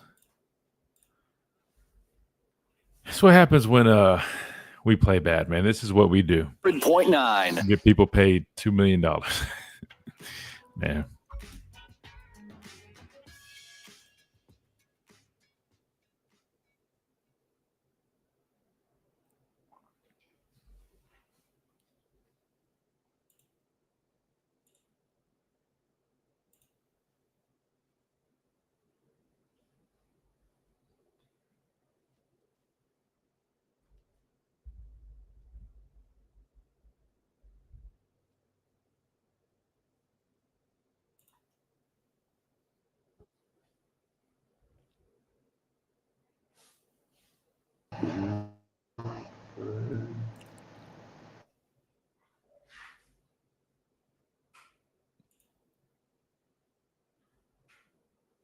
Yeah, that's weird. All right, so I guess we are back live. So I guess we're having some tech problems, and there's no intro music or return music. All right, sorry about that.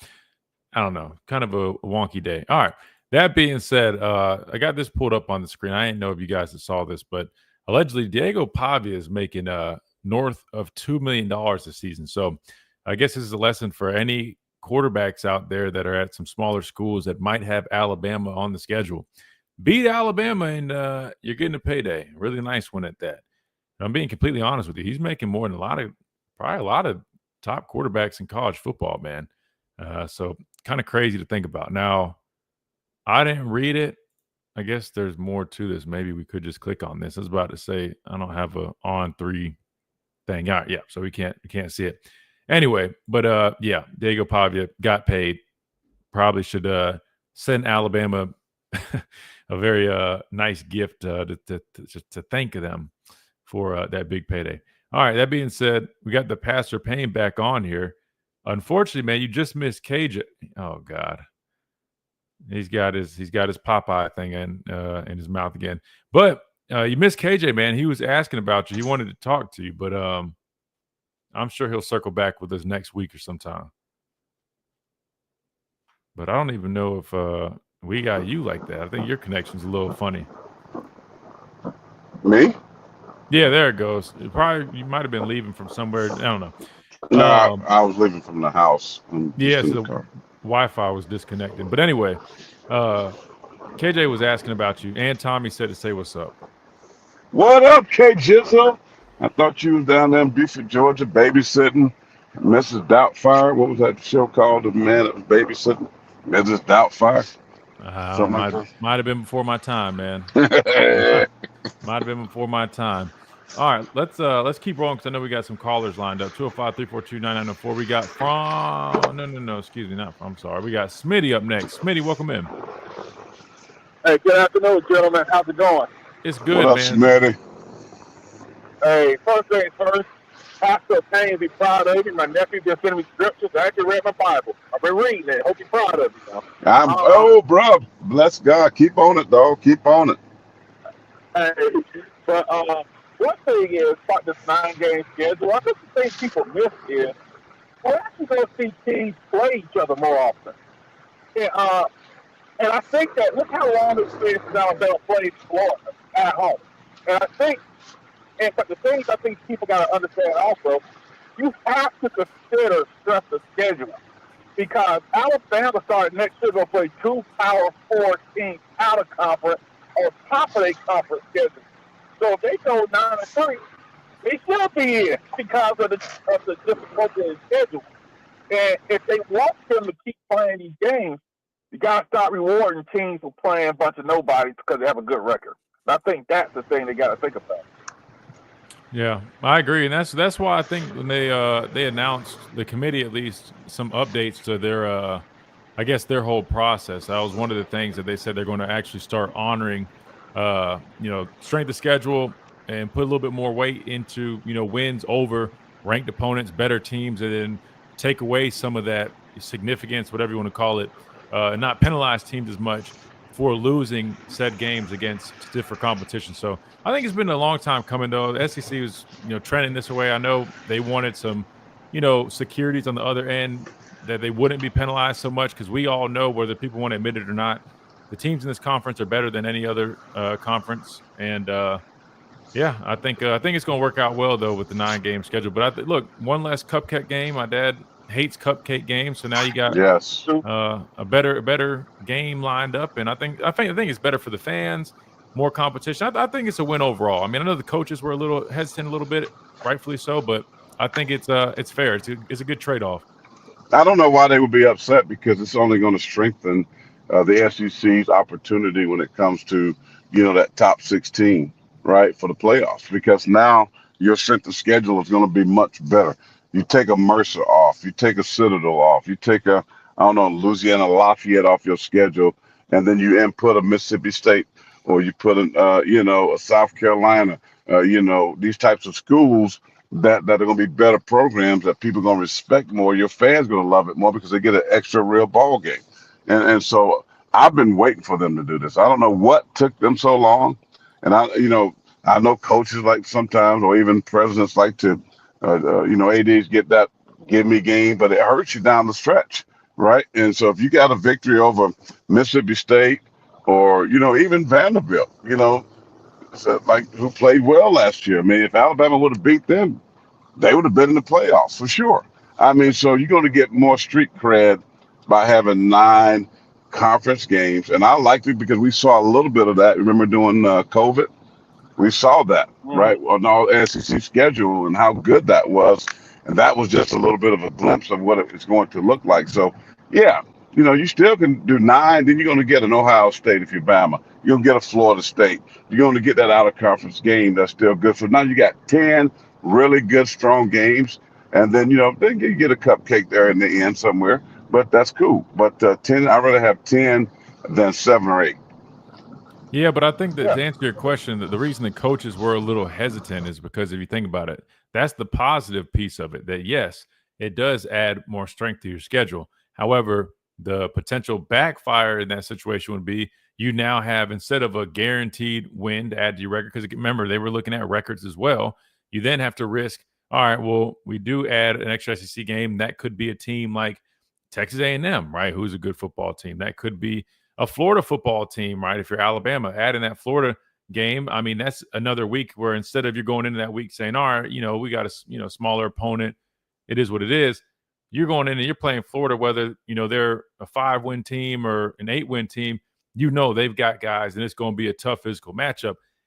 And if you're a coach, I think they're looking at it like, why would we go in there risking that game, right? Knowing that if we do lose that game, we're going to there's more of a chance we're penalized with this game than if we go and beat a 5 or 6 win team, Florida, who's not even that impressive, but we know it's still going to be a tough game. It doesn't do much for us. That's where I guess the the hesitancy was coming from. But I think now that they have securities from the commission, at least alleged securities, that they're changing the way they address their selection process, I think it all is going to work out. Go ahead, Smitty. I'm sorry.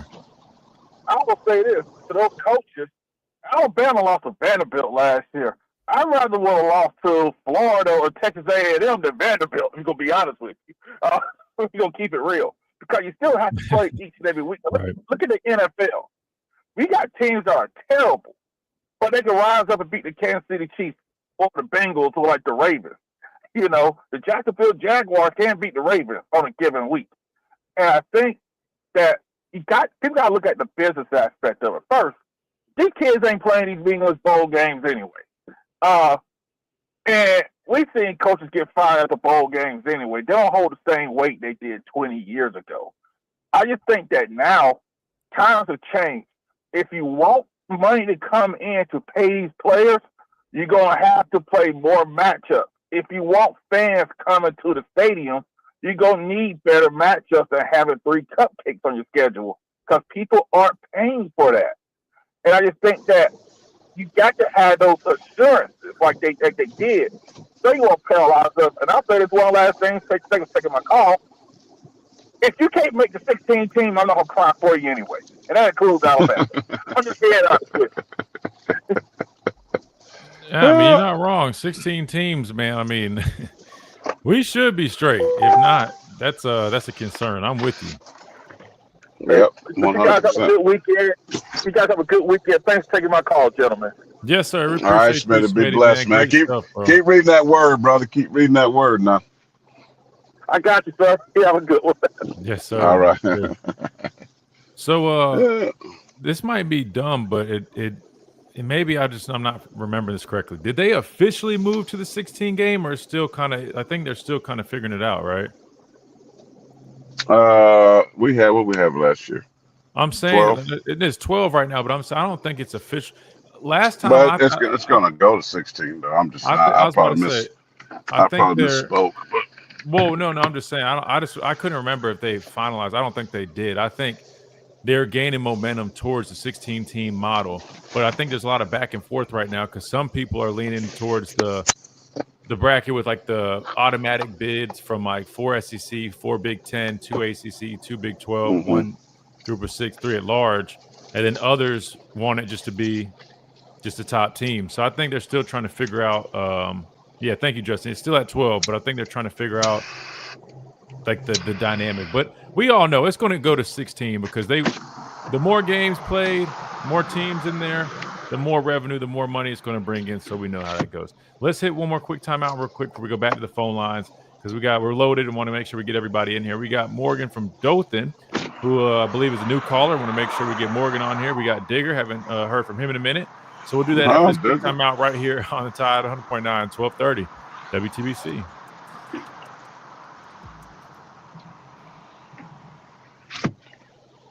Dang, this weather nasty today. All right, good deal. They haven't moved. Justin said Greg Sankey doesn't want it. Greg Sankey doesn't want what, 16?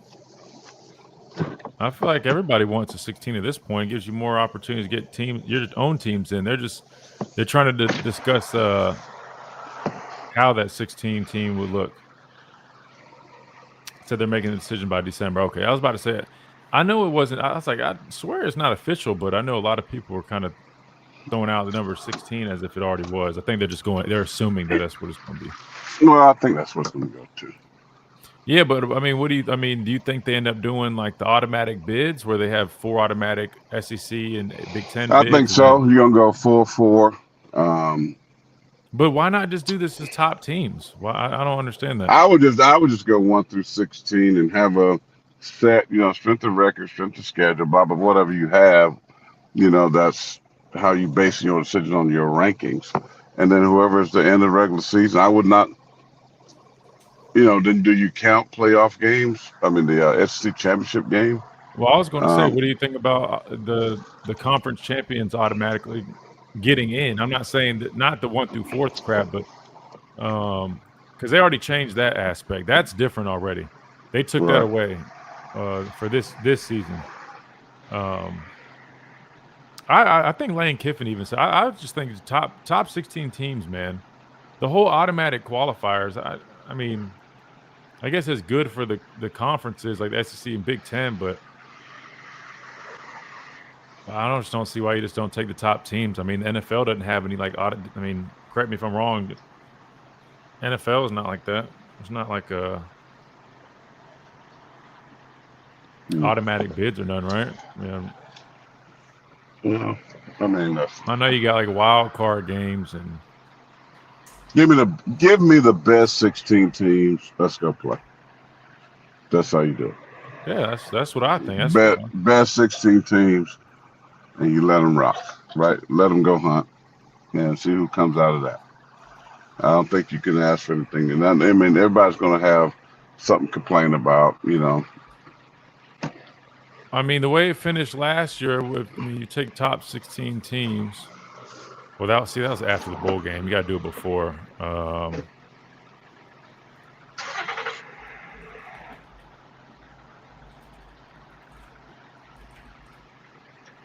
Before the bowl game. Dang, I'm trying to pull it back up.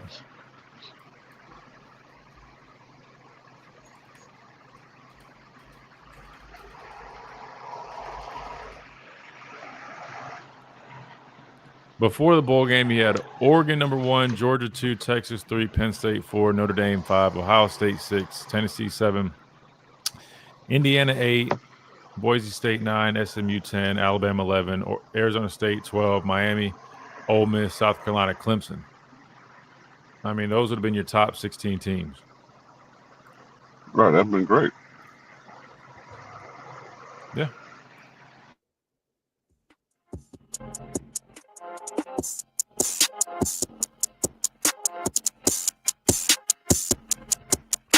And welcome back into this free-for-all Friday edition of Miller's Edge, Tide 100.9, 1230 WTBC. Let's keep on rolling. We got Morgan from Dothan up next on the phone lines. Morgan, welcome in.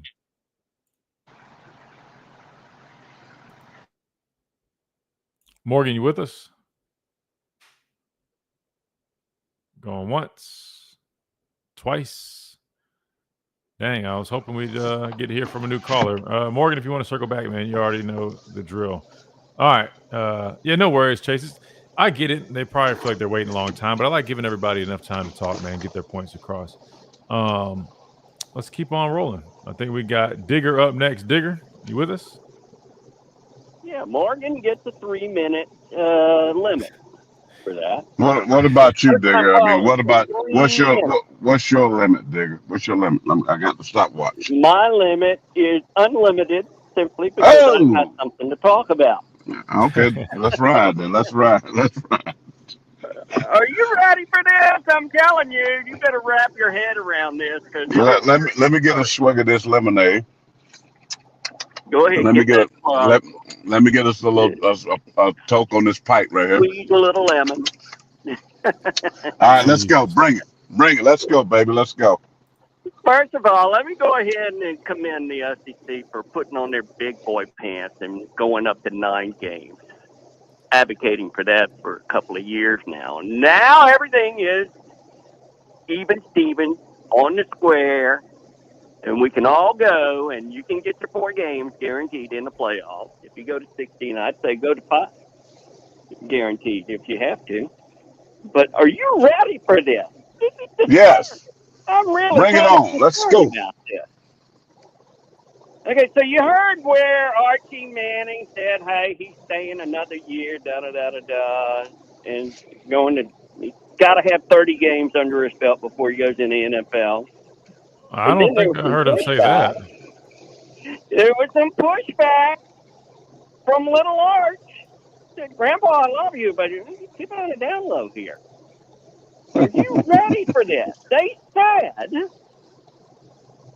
this is conspiracy thinking here. Kristen, are you with me so far here? Are you ready? Yeah, I'm with you. Yeah, no, I'm with you now. I didn't realize you meant the older Arch. Of the 9 games in the SEC, and they're looking at that schedule, they're going to have to do a little wiggling around and get the ninth one in there.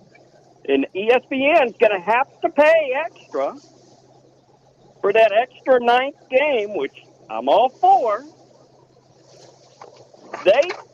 Somebody spotted them retrofitting, reverting, scheming, reverse engineering the schedule this past year to look at the key players that they were going to do NIL deals to stay another year.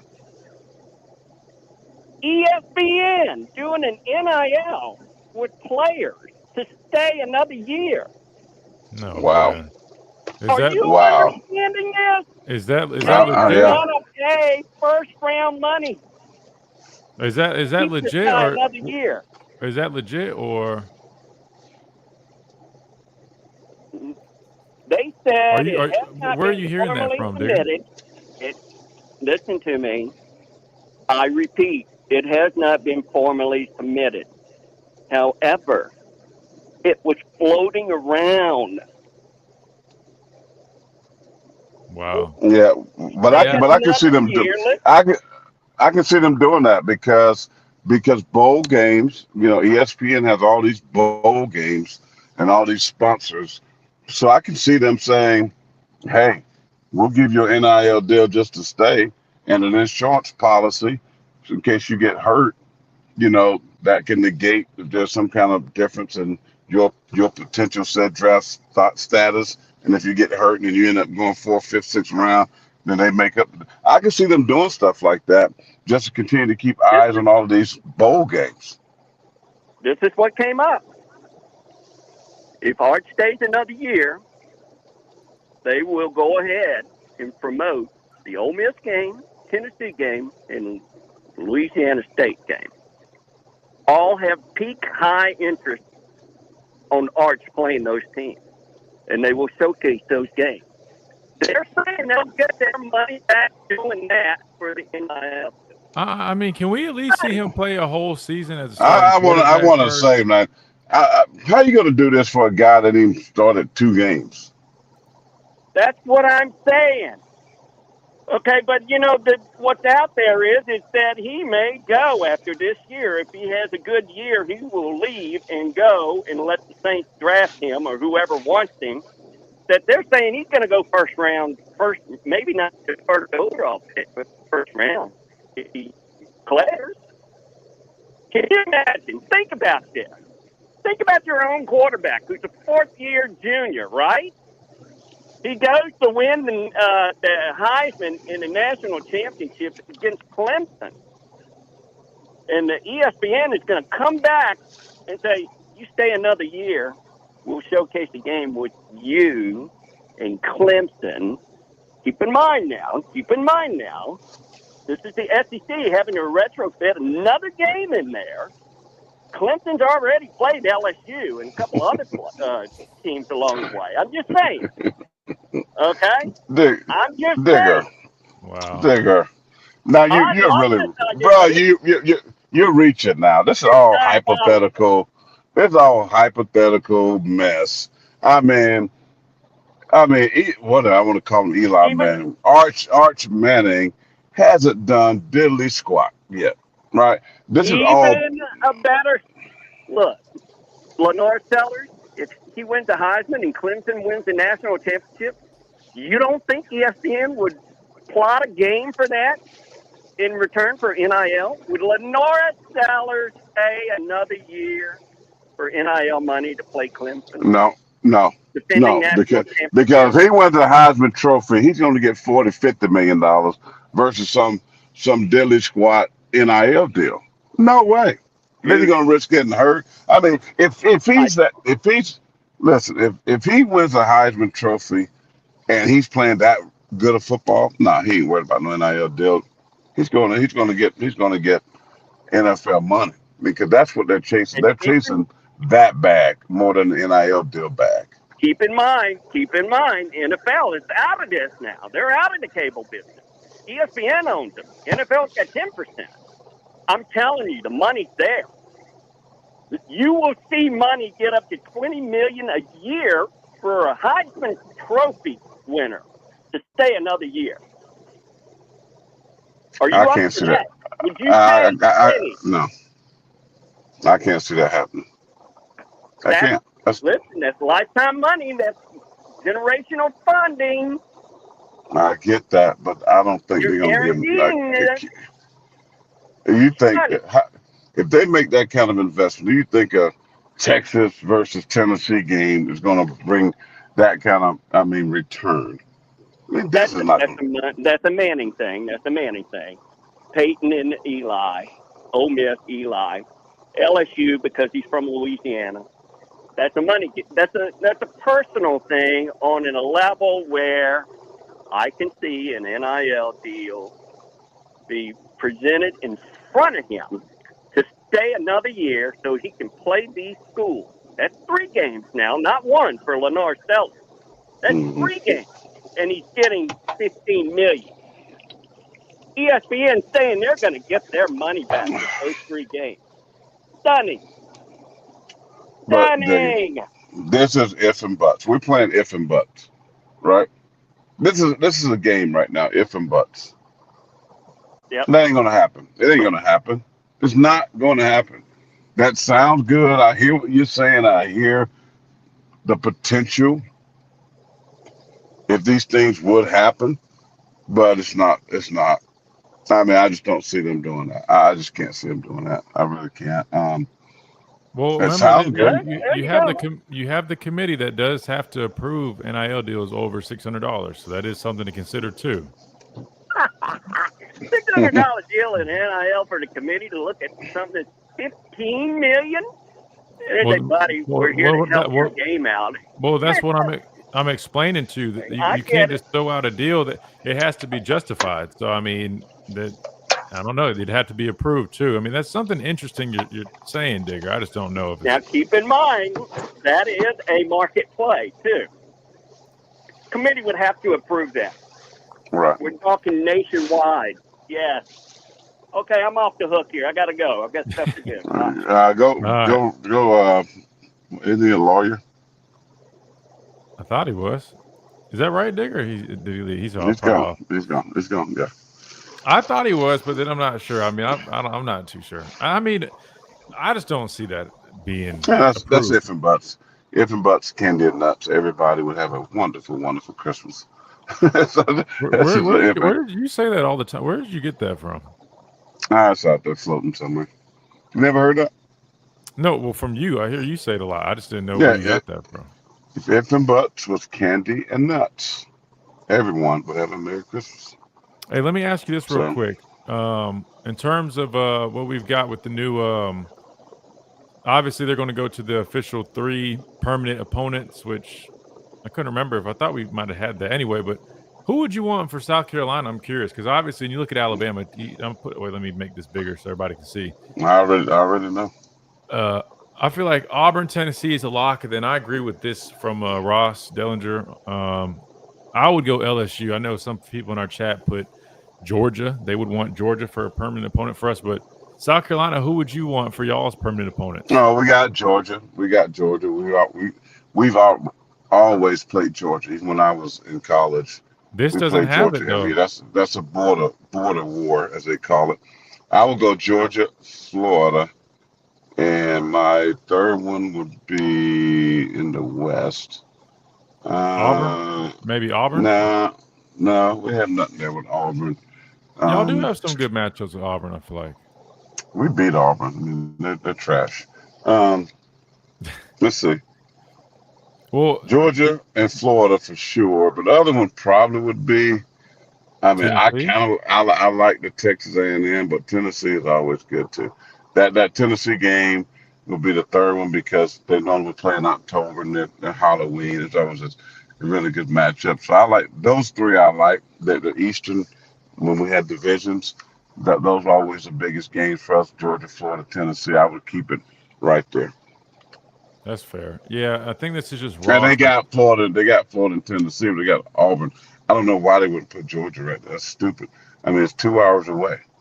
right? Well, 2 hours away. This is Ross Dellinger's list, so it's not official. He makes it clear that this is his guests only, not an official list. But they did say it would. The considerations include geography, rivalries, and balance.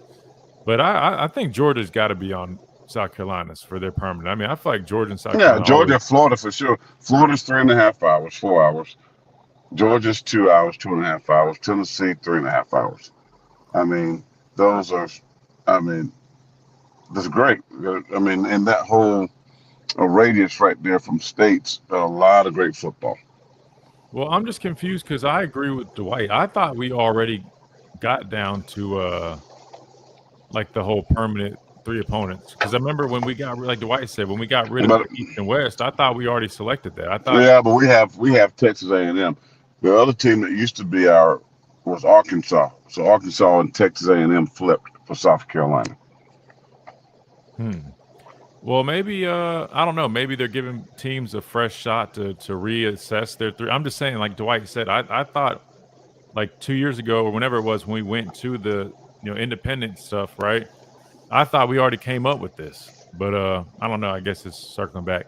I know I think Ellis on the phone line, so I want to squeeze him in here real quick. Ellis, you with us? Yes, sir. What's up, Ellis? Hey, Ellis. What's up, Ellis? Roll Tide, roll. Roll Tide. What's up with that person that was just on the phone? Who's that, Digger? Yeah, Lord have mercy. Man, I don't know. I think Digger just got a lot of ideas. He's rambling off. I haven't heard of that. What he was talking about. Ellis, real quick, Ellis. How'd you do in your drills? How'd you do down in those drills? I didn't get to do it. They didn't have no drills.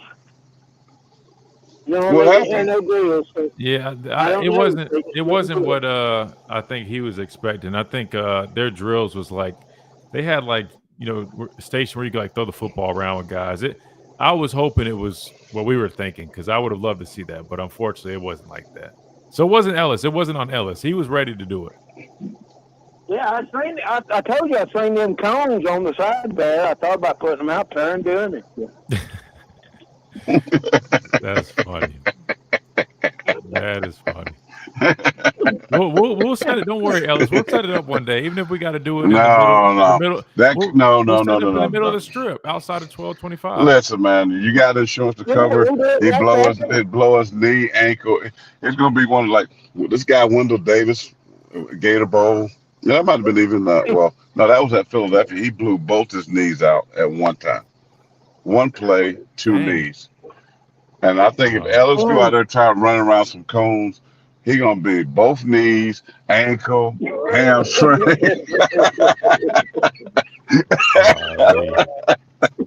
laying there on the ground. You really will be rolling, Dr. Roll. Wow. You're talking about the 3 permanent teams? Yeah. I think it ought to be kick Tennessee to the curb. Really? No way. Come on, Ellis. There's no way. You can't do that. To the train station. So who'd you replace Tennessee with? Georgia? So you have Georgia, Auburn, and who else? LSU. I wouldn't be mad at that either, to be honest with you.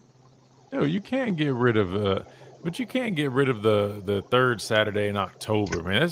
I'll be honest with you. I think that's about is up there with the You'd rather have Georgia, Tennessee, rather than Alabama, Tennessee, than Georgia, Alabama. Because of the prime time. Because of the Kirby history Smart, national championship. Listen, Tennessee listen. The history of the matchup, man. What I learned about that matchup being here was Jeremy Pruitt cried giving us a pregame because he's like from like that state line or something, and he was talking like that game means a lot to the people of the state of Alabama. I didn't realize that until I got here, but every week we played them. Coach Saban talked about. Like the Tennessee rivalry. I don't think people realize it. It's up there with the Iron Bowl, man. Like in terms of history and significance, believe it or not. So I feel like you just couldn't do it. That's who I picked. Ellis State, Tennessee. If you're hearing noise right now, I'm cleaning a real nice crimson colored GT Mustang convertible. Dang, what year is it? A classic or? It's a new one. That's a 5.0 in it. Nice. I'm gonna bring my pimp my ride out down and let you put some wax on that thing.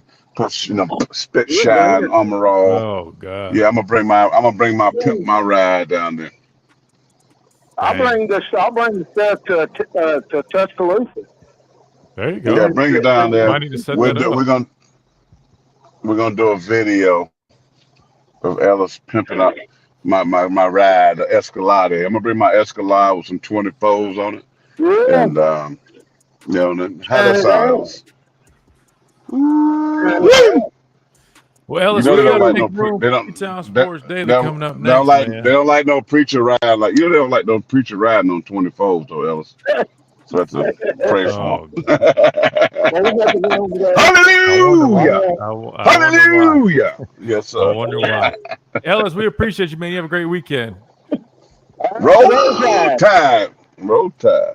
Good deal. Appreciate it, everybody. Y'all have a great weekend, man. Looking forward to doing it. Monday, man, officially week 1 prep. I'm gonna be ready to go. I'm gonna get my 2 days a week in full time. It's probably gonna be Monday and Fridays. Good deal. Well, there you go. We'll look forward to it Monday right here. Tide 100.9, 1230. WTBC. WTBC.